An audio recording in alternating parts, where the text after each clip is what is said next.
उपराष्ट्रपति पद पर रहते जगदीप धनखड़ खासतौर पर जस्टिस यशवंत वर्मा के खिलाफ काफी मुखर रहे और इसी वजह से विपक्ष ने राज्यसभा में जस्टिस वर्मा के खिलाफ महाभियोग का प्रस्ताव पेश किया। सरकार की पूरी तरह अनदेखी करते हुए धनखड़ ने विपक्ष के प्रस्ताव को स्वीकार कर लिया। नतीजा यह हुआ कि उन्हें अपनी कुर्सी गंवानी पड़ गई। लेकिन विपक्ष के जिस प्रस्ताव को जगदीप धनखड़ ने लपक लिया था उसमें सबसे बड़ा लोचा था।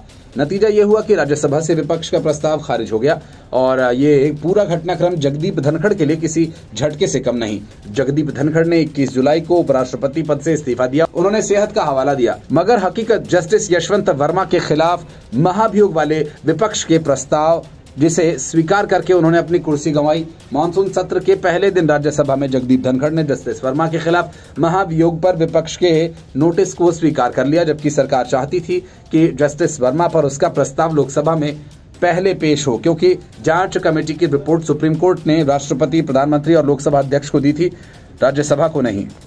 यही वजह है कि जगदीप धनखड़ ने नोटिस तो ले लिया मगर अभी तक उसे औपचारिक मंजूरी नहीं दी थी। हालांकि उनके पास इसे मंजूरी देने का हक भी नहीं था। वह चाहकर भी राज्यसभा में इसे पेश नहीं करवा सकते थे, कारण कि सुप्रीम कोर्ट ने जो जांच कमेटी बनाई उसकी रिपोर्ट राज्यसभा को मिली ही नहीं थी।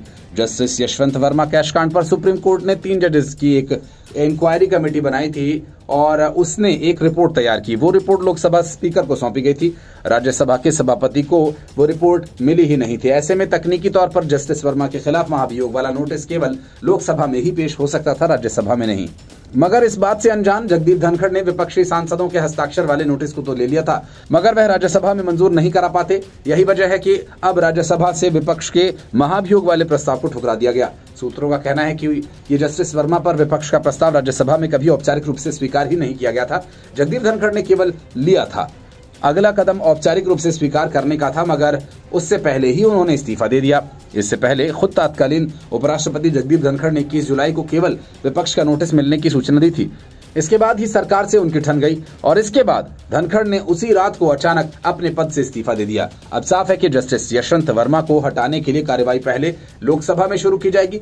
जस्टिस वर्मा को हटाने के मामले में जल्द एक समिति बन सकती है।